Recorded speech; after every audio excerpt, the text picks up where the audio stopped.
Terus.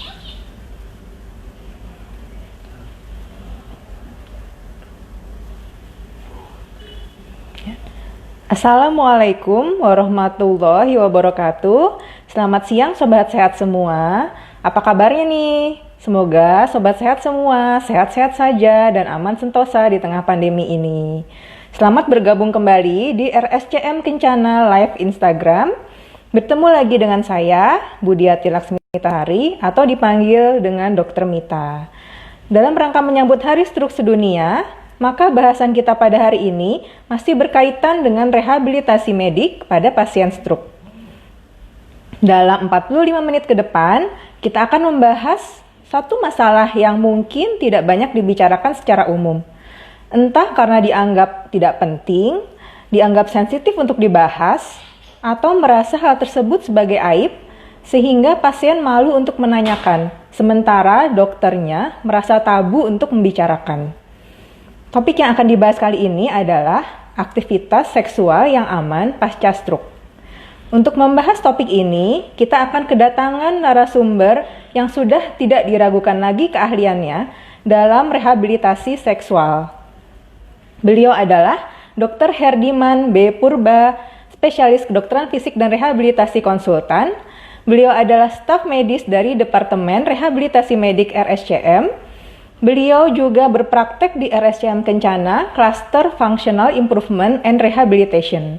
Selain itu, beliau juga adalah salah satu ahli yang bergabung dalam klinik Men's Health and Couples Wellbeing yang juga ada di RSCM Kencana. Nah, nanti jika sobat sehat ada pertanyaan, yang tentunya yang terkait dengan topik aktivitas seksual yang aman pasca stroke, sobat sehat bisa mengirimkan pertanyaan melalui komentar yang ada di bawah ini. Sambil kita menunggu terhubung dengan Dr. Herdiman, saya informasikan bahwa RSCM Kencana adalah zona hijau. Jadi sobat sehat aman untuk berkunjung ke sini. Nah, ini kita sudah berhasil terhubung dengan Dr. Herdiman. Selamat pagi, Dok. Apa kabar, Dok? Pagi, Dr. Mita. Sehat-sehat, Dok? Alhamdulillah sehat. Ya, terima kasih ya Dok sudah mau bergabung dengan kami. Nah, saat ini kita akan membahas topik mengenai aktivitas seksual yang aman pasca stroke. Langsung saja kita masuk ke topiknya ya Dok. Oke. Iya. Nah, masalah pasca stroke yang cukup penting, namun tidak sering dibahas adalah gangguan pada fungsi seksual. Tapi menurut dokter, apakah masalah seksual pasca stroke ini penting dok untuk diedukasi pada pasien? Bagaimana menurut dokter? Ya, jadi untuk bicara ini penting atau tidak penting, coba kita lihat beberapa informasi atau data ilmiah yang ada. Jadi dari evidence base, dari jurnal, dari research yang ada itu dikatakan bahwa ternyata sebetulnya masalah ini adalah masalah yang ingin dikemukakan oleh pasien dan pasangannya kepada tenaga kesehatan. Tetapi kenyataannya mereka tidak tahu bagaimana cara mengungkapkannya dan juga mereka tidak yakin bahwa tenaga kesehatan yang mereka ceritakan ini cukup mengerti dan memahami akan masalah mereka gitu. Jadi ternyata kalau research-nya bilang begitu. Nah, bagaimana yang terjadi di praktek kita sehari-hari? Memang kalau kita melihat bahwa masalah seksual ini kan masalah yang sebetulnya privacy untuk setiap pasangan. Jadi ini adalah bukan masalah yang harus di-share kepada orang lain. Dan ini sifatnya sangat sekretif, privacy, dan juga sangat tergantung dari kesepakatan pasangan. Nah, ketika memang ada masalah, yang kami alami dalam praktek sehari-hari, memang mereka tidak serta-merta mengungkapkan masalah ini. Jadi mereka lebih suka untuk menyatakan mungkin, oh dok, saya ada keterbatasan gerak, salah satu sisi tubuh saya, kiri atau kanan, untuk megang sesuatu, ada gangguan, belum bisa sempurna. Nah, tapi dalam berbagai kesempatan kalau kita tanya apakah ada masalah ataukah mereka masih aktif melakukan aktivitas seksual, karena kami menggunakan salah satunya adalah salah satu tools gitu untuk menilai quality of life. Dan di dalam salah satu tools well-being itu ada masalah mengenai seksual, termasuk di dalamnya aktivitas seksual dan apa yang mereka alami. Nah, jadi ketika kita tanyakan, mereka tiba-tiba menjadi kemudian surprise, kok sampai ada yang bertanya seperti ini gitu. Karena mungkin tidak umum biasanya. Tapi kami di RSCM untuk kasus-kasus rehabilitasi seksual, kami menanyakan ini. Kami menggunakan tools atau kuesioner yang ada untuk sampai kepada pertanyaan ini.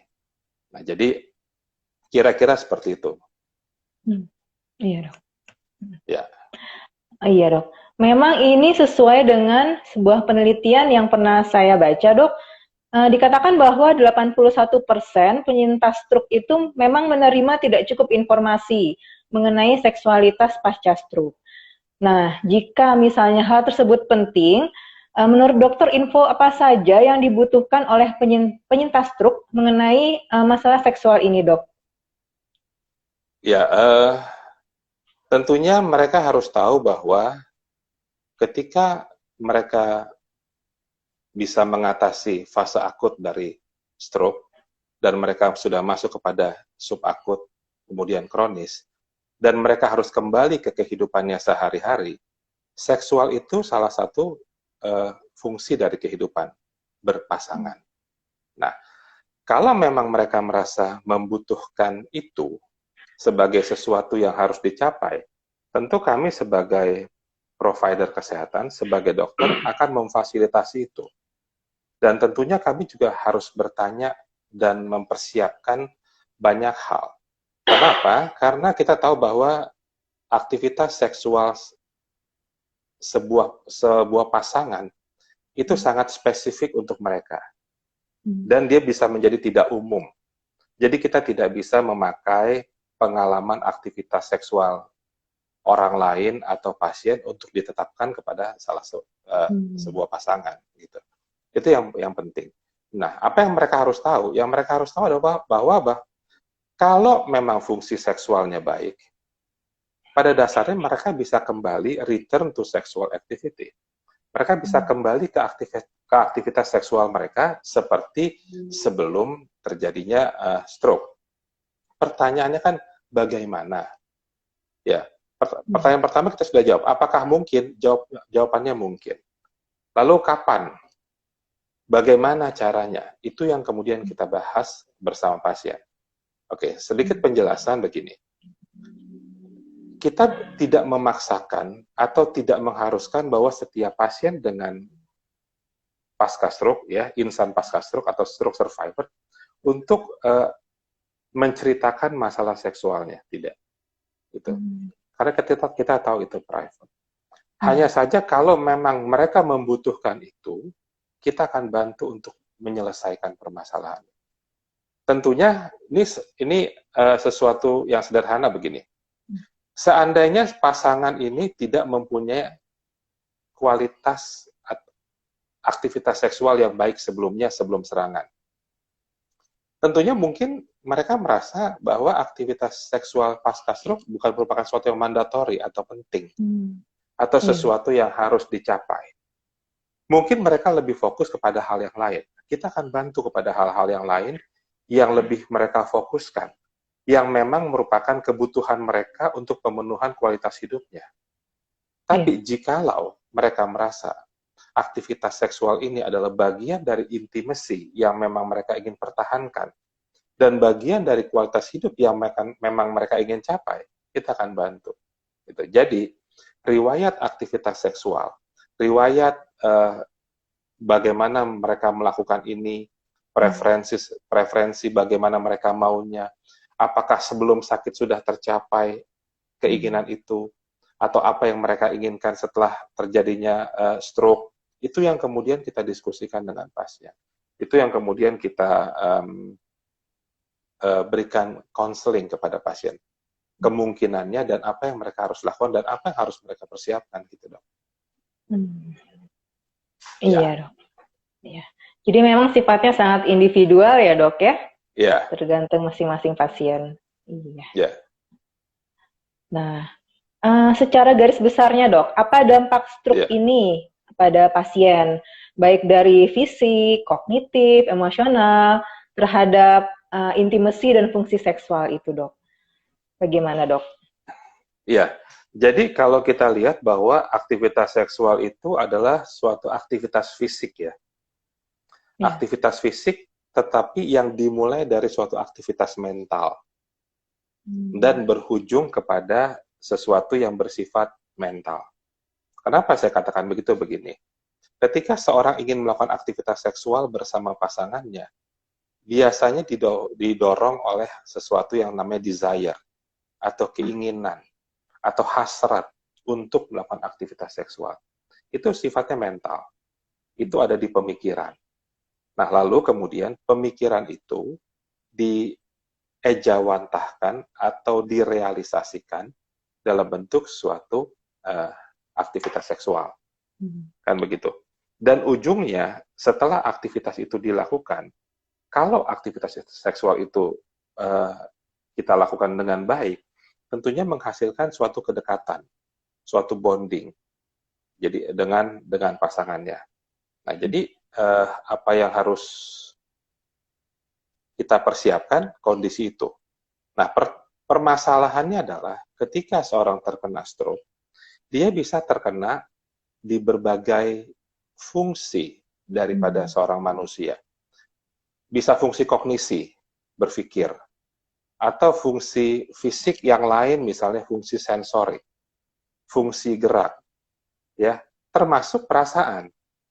Nah, jadi kita harus mengevaluasi atau kita harus menilai dari awal, ya, fungsi apa yang terganggu. Lalu, apa yang diakibatkan oleh gangguan fungsi tersebut terhadap suatu aktivitas seksual yang bisa saling memuaskan.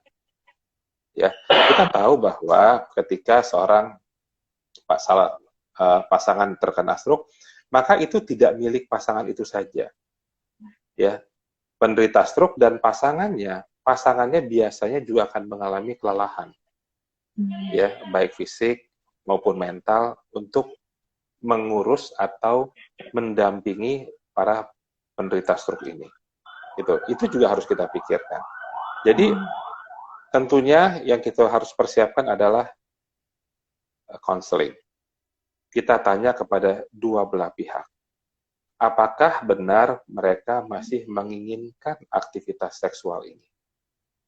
Kalau memang mereka masih menginginkan, bagaimana kita menciptakannya, meng-create-nya menjadi sesuatu yang menyenangkan untuk mereka secara berpasangan.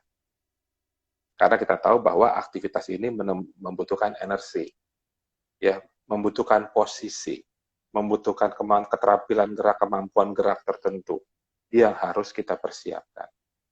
Ya, jadi berikutnya kita mesti lihat gangguannya apa di penderita ini. Kalau dia ada gangguan kognisi, ya kita mesti nilai gangguannya berupa apa. Bahkan ada gangguan untuk bicara, berkomunikasi secara verbal. Sehingga kita mesti misalnya menciptakan gesture tertentu atau bahasa tubuh tertentu yang menggambarkan misalnya I love you atau mari kita melakukan aktivitas seksual. Sesederhana misalnya kalau kita bilang begini, itu artinya salah satu pasangan ingin melakukan aktivitas seksual atau apapun juga.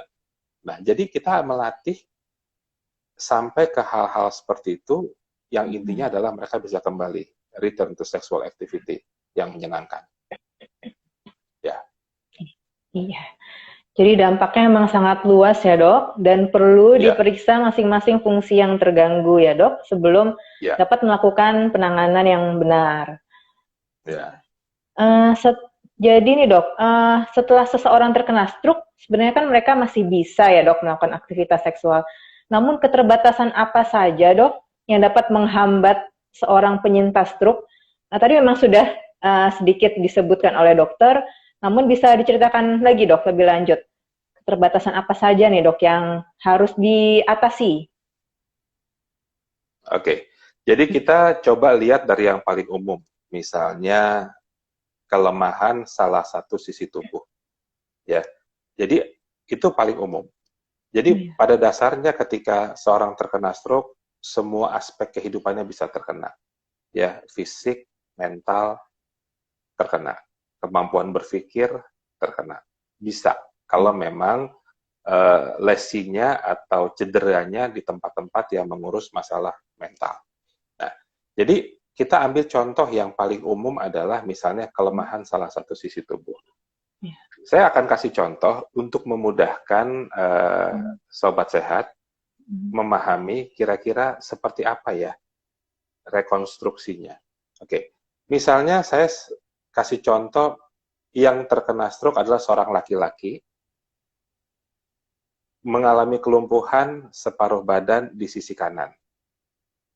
Nah, lalu sementara ini dia tidak bisa berjalan harus dengan alat bantu, dengan misalnya kursi roda begitu, dan melakukan aktivitas sehari-harinya belum bisa mandiri, masih ada beberapa hal yang dibantu. Tapi pasangan ini merasa mereka ingin melakukan aktivitas seksual. Bisa nggak?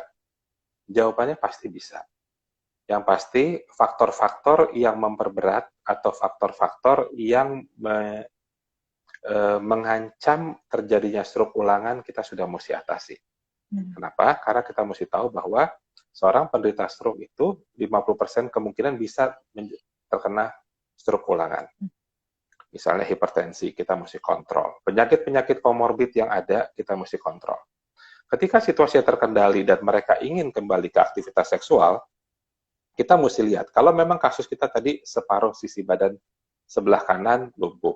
Sementara, selama ini mereka melakukan aktivitas seksual dengan missionary style. Apa itu missionary style? Missionary style adalah laki-laki yang aktif dan posisinya di atas. Sementara yang wanitanya, yang perempuan di bawah. Nah, pada posisi laki-laki di atas tentunya dibutuhkan kekuatan otot-otot lengan. Ya, lengan atas, otot-otot bahu, lengan atas yang baik untuk menahan posisi itu agar aktivitas seksualnya itu tidak membebani wanita dan supaya bisa aman dan bisa mencapai tujuan. Nah, tentunya hal ini tidak bisa dilakukan. Sementara kalau si laki-laki harus ingin melakukan dengan posisi yang lain, misalnya side lying position, di mana mereka ada pada salah satu sisi miring untuk melakukan aktivitas. Ini juga mungkin akan ada kesulitan. Kenapa sulitnya? Karena kita harus menjaga bagian yang lemah ini dari beban yang berat. Sementara ketika beban yang sisi yang normal itu kemudian dimiring ke kiri, sisi normal, sisi kanan yang miring, misalnya dia miring ke kanan, bagian yang sehat itu ada di bawah, kemudian sisi kirinya ini kan tidak bisa berfungsi dengan baik. Artinya, posisi misalnya missionary dan posisi misalnya side lying tidak mungkin dilakukan. Apakah selesai? Oh enggak, kita punya berbagai posisi yang lain yang bisa diterapkan. Apa itu? Misalnya woman on top, di mana yang wanita menjadi lebih aktif. Dia lebih aktif untuk menggerakkan tubuhnya karena kita asumsikan yang wanitanya normal. Jadi yang laki perlu diposisikan yang nyaman dengan menggunakan beberapa bantal dan teknik tertentu sehingga aktivitasnya bisa dilakukan dengan wanita yang lebih aktif. Itu salah satu contoh ketika ada kelemahan motorik. Ya, atau kelemahan kekuatan otot atau masalah dengan kekuatan otot. Berikutnya misalnya ada masalah dengan sensorik, masalah dengan rasa. Tentu para pasangan ini harus mencari, mengeksplorasi rasa-rasa mana yang memang masih sensitif dan bagian mana yang memang ada gangguan rasa. Nah, ketika proses perangsangan, tentu bagian-bagian yang masih sensitif inilah yang distimulasi atau dirangsang untuk meningkatkan dari desire, meningkatkan arousal-nya pada pasangan ketika melakukan suatu aktivitas seksual. Nah, banyak hal lagi, atau contoh misalnya, pasiennya mengalami gangguan penglihatan, lapangan pandang, misalnya hemianopsia homonim istilahnya. tentunya kita harus menaruh pasangannya sesuai supaya pasien ini bisa menikmati dan melihat pasangannya. Nah, jadi banyak hal sebetulnya yang bisa kita kerjakan, kita bantu dan kita selesaikan. Hanya saja memang dibutuhkan keterbukaan dari pasien dan juga memang kalau memang mereka merasakan ini sebagai suatu kebutuhan dan kita akan membantu untuk mereka kembali. Dan kasus-kasus yang pernah kami tangani di sini cukup banyak, bahkan kasus-kasus yang bahkan pada pasangan muda yang hampir bercerai karena mereka berpikir tidak mungkin lagi melakukan aktivitas seksual, ternyata ketika dibantu, mereka bisa kembali melakukan aktivitas seksual. Gitu. Kira-kira itu, Dok. Oh iya, Dok. Iya, jadi memang sedetil itu ya, Dok ya, seorang dokter rehabilitasi medik mengatasi, mengakses dan mengatasi masalah seksual pasca stroke. Dan sebenarnya semua ada jalan ya, Dok ya, dengan melihat hambatannya apa dan potensi dia apa gitu.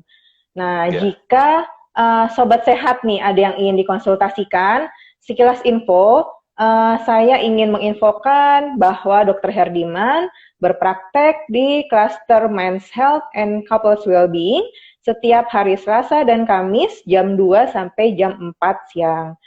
Sementara di Cluster Functional Improvement and Rehabilitation setiap Senin, Rabu, dan Jumat jam 8 sampai jam 10. Ya. Nah, saya akan kembali ke pertanyaan berikutnya ya, Dok. Jadi, iya, jika masih bisa beraktivitas seksual, bagaimana, Dok? Aktivitas seksual yang aman dilakukan oleh penyintas stroke. Hal apa saja yang perlu dipertimbangkan agar penyintas stroke itu dapat melakukannya dengan tetap aman?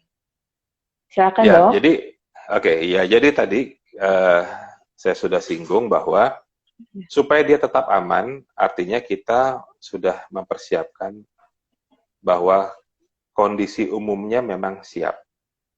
Ya. Yang dimaksud siap apa?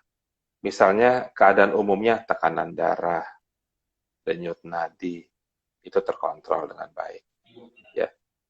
Berikutnya apalagi? Seringkali penyintas stroke ini atau insan pasca stroke ini mengalami nyeri pada bagian-bagian tubuh tertentu. Nah, kalau ada nyeri bagian-bagian tubuh tertentu dan sudah diberikan obat-obatan, seringkali pengobatan ini pun masih menimbulkan nyeri yang tidak nyaman.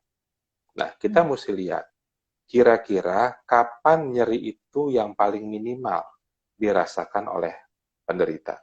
Nah, atau kapan kira-kira peak atau masa kerja obat yang tertinggi yang kita berikan sehingga nyerinya sangat minimal.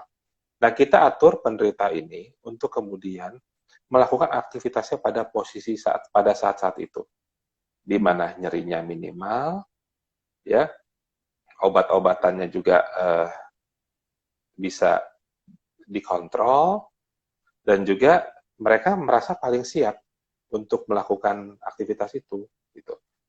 Jadi pada dasarnya ketika penyebab atau komorbid penyakit-penyakit yang ada itu bisa kita atasi, bisa kita kontrol, ya dia bisa melakukannya dengan aman.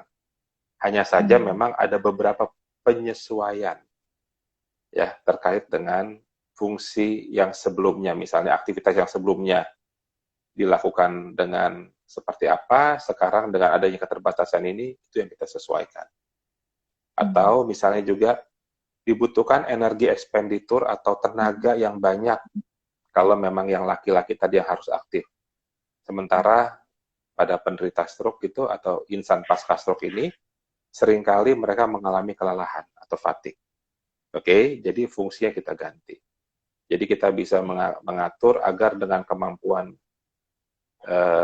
minimal, mereka tetap bisa menikmati aktivitas seksual mereka. Iya. Iya, Dok. Saya juga pernah dengar, Dok. Ada yang mengatakan bahwa untuk dapat melakukan aktivitas seksual yang aman tuh harus ada energi minimal atau ya kemampuan kemampuan kebugaran minimal yang dia miliki gitu. Misalnya katanya harus bisa naik tangga 2 tingkat gitu, atau istilahnya kalau dokter health medik bilang 6 mets. Sebenarnya apakah harus Ya, seperti itu, Dok? ya, kalau kita pakai ukuran match sebetulnya 3 sampai 4 match cukup. Apalagi misalnya yang laki-lakinya tidak aktif. Kita bicara 6 match itu ketika dua-duanya aktif dan dua-duanya itu dalam kondisi yang memang menginginkan, saling menginginkan. Nah, biasanya kalau pada penderita atau penyintas stroke ini, dengan kemampuan 3 sampai 4 match, itu sudah bisa dilakukan aktivitas seksual dan menyenangkan. Ya. Iya, iya baik. Kemudian apa nih dok yang dapat dilakukan oleh rehabilitasi medik agar seorang penyintas stroke ini dapat kembali ke aktivitas seksual yang aman? Tadi memang sudah banyak disebutkan oleh dokter ya. Namun untuk layanannya dok, secara konkretnya layanan apa yang bisa diberikan dok? Ya, jadi banyak hal yang kita bisa lakukan di sini. Yang pertama, sebetulnya yang cukup sulit adalah assessment atau penilaian, ya. Karena ini merupakan suatu rangkaian kegiatan, mulai dari anamnesis atau kita bertanya sama pasien, kita melakukan pemeriksaan fisik, kita melakukan pemeriksaan penunjang, sampai kita melakukan penilaian. Sebetulnya masalahnya apa? Dan itu kembali dihubungkan lagi dengan kemampuannya dan dihubungkan lagi dengan kesiapan dari partnernya. Jadi dalam hal ini kita bicara couples, dalam hal ini kita bicara berpasangan, tidak sendiri. Karena yang kita ingin perbaiki itu bukan semata-mata sekedar potensi seksual. Misalnya, yang sering terjadi adalah pasien-pasien atau insan pasca stroke laki-laki itu mengalami disfungsi ereksi. Ya, jadi bukan semata-mata kita bantu supaya mereka bisa ereksi, tidak. Tidak hanya sampai di situ. Apa gunanya mereka bisa ereksi, tapi mereka tidak bisa menggunakan kemampuan ereksi penis itu untuk menghasilkan hubungan seksual yang memuaskan. Kan begitu. Jadi, potensi seksual itu satu hal. Ya. Kemampuan aktivitas seksual dalam bentuk yang kompleks, dalam bentuk aktivitas berpasangan, itu hal yang berikutnya. Jadi ini yang kemudian kita harus lengkapi. Yang kita lakukan, kita bisa melakukan banyak hal. Tergantung kebutuhan pasien untuk dapat melakukan aktivitas itu kembali. Kita bisa melakukan mulai dari latihan kebugaran seksual, kita bisa berikan teknik-teknik adaptasi dalam melakukan aktivitas seksual bagi penyintas stroke ya atau penderita pasca stroke gitu. Termasuk juga posisi-posisi yang tepat yang cocok dilakukan bersama pasangannya. Nah, itu kita berikan dalam bentuk edukasi dan latihan. Iya. Ya. Iya dong. Dan bahkan jadi juga salah satu lagi ya, kita juga bisa berikan latihan kebugaran kardiopulmoner, jantung paru, supaya mereka cukup bugar bisa melakukan aktivitas itu. Iya dok. Iya. Jadi memang ada latihan-latihan yang dapat diberikan, dapat dilakukan oleh pasien, dan itu semua memang tergantung dari masing-masing individu ya dok ya, tidak bisa disamakan ya, gitu untuk semua. Ya, tergantung individu dan masalah yang mereka hadapi. Iya dok. Karena itu memang ada cluster Men's Health and Couples Wellbeing. Tadi Dr. Herdiman sudah sebutkan ada kata couples di situ karena yang ditata laksana adalah pasangannya, bukan hanya satu orangnya. Nah, di situ bisa dokter ceritakan bagaimana tim dalam cluster Men's Health and Couples Wellbeing itu menangani masalah seksual, dok? Iya, di Couples Wellbeing Clinic ini memang ada beberapa spesialisasi yang merupakan spesialisasi terintegrasi, one-stop service untuk menangani masalah gangguan seksual. Nah, kita sadar bahwa it takes two to tango. dibutuhkan 2 orang untuk dapat melakukan aktivitas seksual yang memuaskan berpasangan. Nah, jadi kita ada urologi, ada penyakit dalam, bedah plastik, kebidanan, ya, ada jiwa, dan ada bagian-bagian lain yang memang tergabung di satu pelayanan yang tujuannya untuk membantu pasangan kembali ke aktivitas seksualnya kembali. Gitu. Iya, Dok. Jadi memang terintegrasi dan multidisiplin ya, Dok? Ya. Izin saya infokan kembali ke Sobat Sehat, jika ingin berkonsultasi ke RSCM Kencana, namun tidak bisa datang ke sini, kami membuka layanan telekonsultasi, jadi Sobat Sehat bisa tetap dapat berkonsultasi dari rumah saja dengan aman dan nyaman. Caranya dapat menghubungi WhatsApp Center dan Call Center RSCM Kencana. Iya. Nah, kembali lagi Dok ke bahasannya. Tadi dokter sebutkan mengenai well-being ya Dok ya. Bisa dokter jelaskan kembali Dok, well-being itu sebenarnya apa Dok artinya dan bagaimana hubungannya dengan masalah seksual itu Dok? Ya, jadi ketika kita bicara seksual ini, aktivitas seksual ini dalam konteks bonding dan kenyamanan berpasangan, nah ini sesuatu yang tentunya bukan sekedar aktivitas. Ya, karena pada dasarnya aktivitas seksual itu bisa dilakukan juga sendiri, misalnya dengan cara masturbasi. Ya, tetapi ada juga aktivitas seksual yang dilakukan berpasangan. Nah, permasalahannya adalah seringkali aktivitas seksual itu hanya sebagai suatu aktivitas, tidak berdampak kepada mental, ya, berdampak kepada kenikmatan saja, tapi tidak selalu berdampak kepada kepuasan pasangan yang pada akhirnya mendekatkan mereka dan membuat mereka menjadi lebih intim, baik secara fisik maupun secara emosional. Nah, yang kita kembangkan di sini adalah, yang kita mau sampaikan di sini adalah bahwa aktivitas seksual yang kita harapkan berkualitas ini kemudian akan memberikan kenyamanan dan kualitas hidup yang baik pada pasangan. Itu maksudnya. Ya. Jadi tidak hanya dilihat bisa beraktivitas, namun juga harus memberikan kenyamanan dan peningkatan kualitas hidup ya Dok? Iya. Nah ini kami juga membuka sesi tanya jawab. Jika ada Sobat Sehat yang memiliki pertanyaan untuk diajukan kepada Dr. Herdiman, silakan ketik di kolom komentar.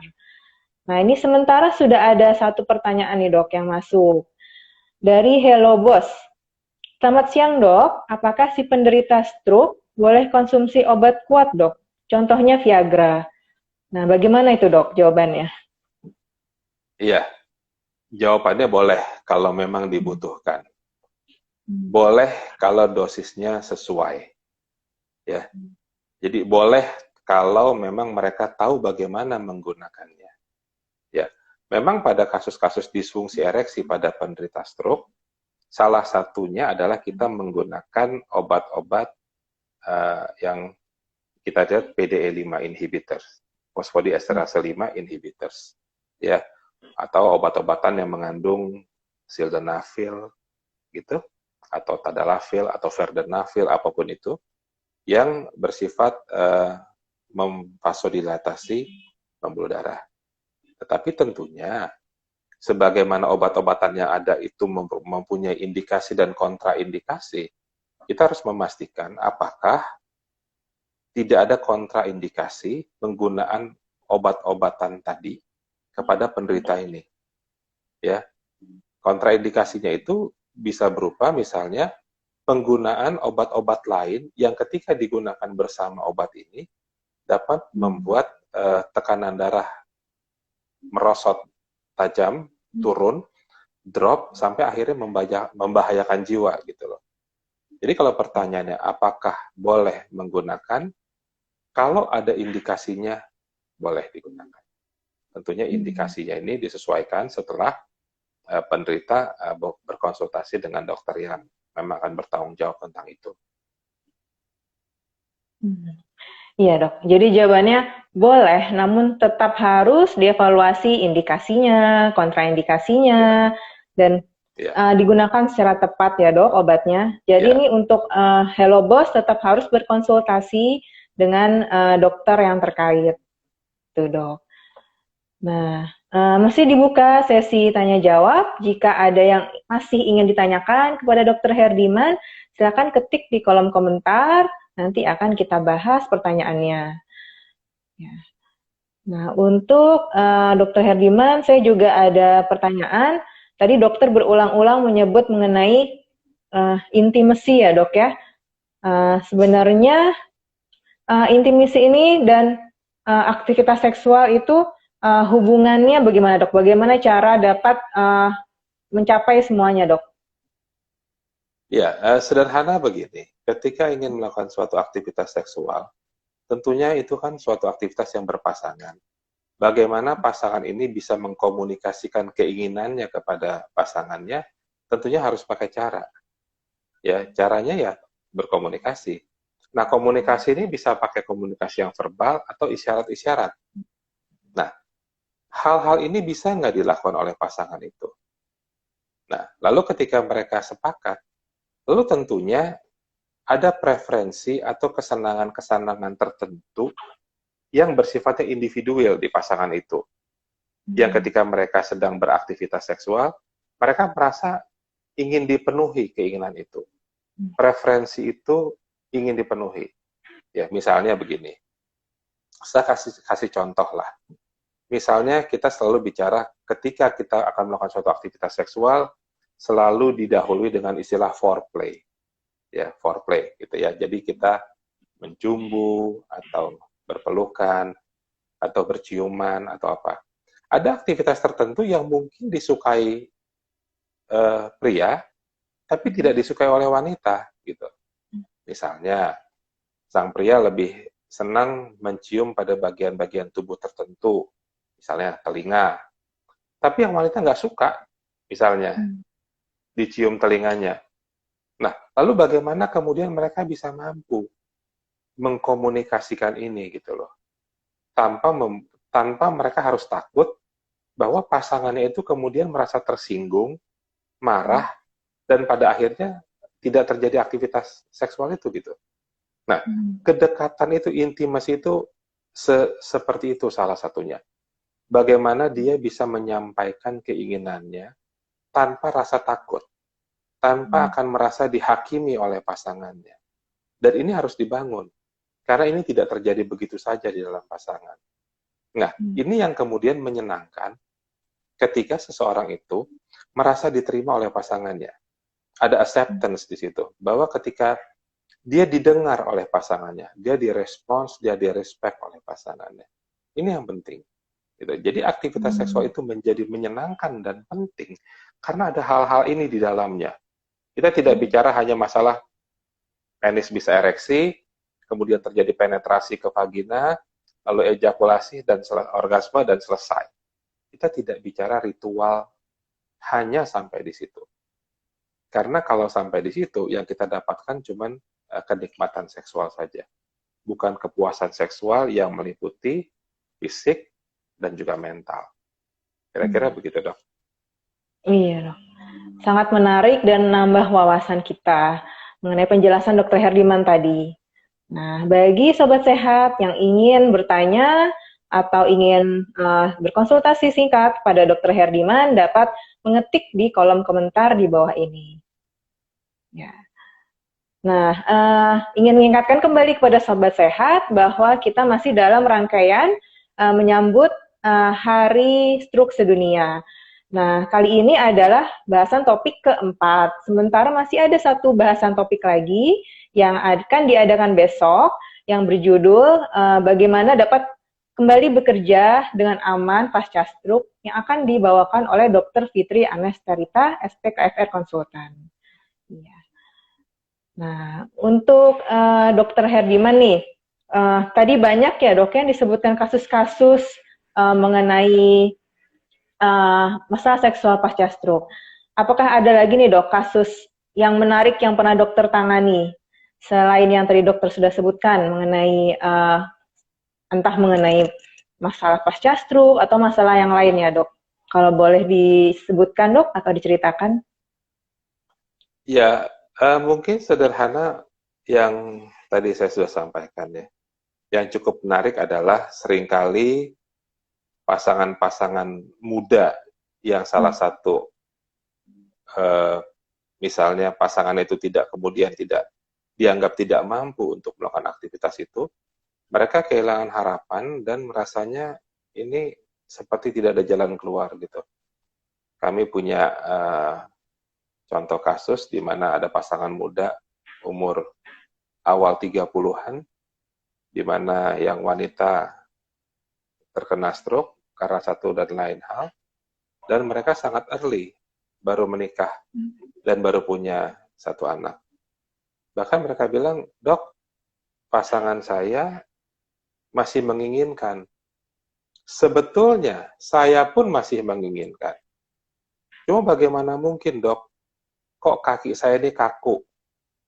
Paha saya ini rasanya kok tidak bisa terbuka. Maunya rapat terus. Kita istilahkan dalam istilah medis ada spasisitas dari otot aduktor. Ya, otot-otot paha bagian dalam. Sehingga nggak mungkin untuk bisa melakukan aktivitas seksual. Tapi kami masih mau, karena kalau tidak, kami merasa bahwa yang terbaik adalah kami berpisah. Kasihan pasangan saya, suami saya misalnya, yang masih muda dan harus tidak bisa menikmati itu gitu loh. Nah, kemudian kita coba tangani. Mulai dari konseling dan beberapa tindakan, sampai akhirnya mereka bisa melakukan aktivitas seksual seperti mendekati ketika mereka pasangan yang perempuan belum terkena stroke. Dan pada akhirnya mereka tetap bersama dan masih kontrol untuk beberapa aktivitas tertentu yang masih belum lancar dilakukan oleh yang wanita terkait dengan aktivitas sehari-harinya, dan mereka sudah bisa mendidik anaknya juga bertambah besar. Dan menurut saya itu salah satu contoh yang menarik dan salah satu contoh yang bisa disampaikan bahwa kalau memang ini memang dibutuhkan untuk kebersamaan dalam berpasangan, dalam pernikahan misalnya, tentunya kita akan membantu untuk mereka dikembalikan ke sedekat mungkin seperti sebelum mereka mengalami cedera. Iya, sangat menarik ya dok ya contoh kasusnya, dan memang dampaknya sangat besar untuk dan bermanfaat yang sangat besar untuk kedua pasangan tersebut. Nah, jika sobat sehat ada yang ingin dikonsultasikan langsung kepada Dr. Herdiman dan ingin datang ke RSCM Kencana, saya infokan kembali jadwal Dr. Herdiman berpraktek adalah di Cluster Men's Health and Couples Wellbeing setiap Selasa dan Kamis jam 2 siang sampai jam 4 sore. Dan di Cluster Functional Improvement and Rehabilitation setiap Senin, Rabu, dan Jumat jam 8 sampai jam 10. Sebenarnya masih banyak yang dapat dibahas ya dok ya mengenai masalah seksual pasca stroke ini. Namun memang bahasan kita saat ini harus dicukupi sampai saat ini dok, karena waktunya terbatas. Nah sebelum saya akhiri, iya dok, apakah Dr. Herdiman ada pesan terakhir atau pesan singkat untuk sobat sehat mengenai topik yang kita bahas hari ini? Iya, pada dasarnya saya seringkali mengulang-ulang pesan ini ya. Pada dasarnya setiap orang dengan keterbatasan fisik tertentu, dengan disabilitas tertentu, yang berpasangan, pada dasarnya mereka tidak ingin kehilangan intimasi mereka. Ya, bagaimana intimasi itu dipertahankan, itu yang mereka tidak ingin hilang. Dan pada banyak kasus, mereka ingin mempertahankannya, salah satunya melalui aktivitas seksual. Nah, jadi kalau memang itu menjadi kebutuhan, itu menjadi sesuatu yang pantas untuk diperjuangkan dan dikembalikan ke sedekat mungkin seperti sebelum terjadinya cedera. Terima kasih. Saya rasa itu. Iya. Nah, itu dia pesan dari Dr. Herdiman, penting sekali untuk kita ingat. Baik, terima kasih kepada Dr. Herdiman, SPKFR Konsultan, atas kesediaannya hari ini untuk memberikan edukasi. Terima kasih banyak ya, Dok. Ya, terima kasih. Ya. Terima kasih juga kepada Sobat Sehat semua yang sudah bergabung dan memperhatikan. Stay safe, tetap patuhi protokol kesehatan, dan sampai bertemu lagi di Instagram Live selanjutnya. RSCM menolong, memberikan yang terbaik. RSCM Kencana melebihi harapan pelanggan. Saya Dr. Mita, pamit undur diri. Wassalamualaikum warahmatullahi wabarakatuh. Selamat siang. Waalaikumsalam Selamat siang, warahmatullahi Dok. wabarakatuh. Siang.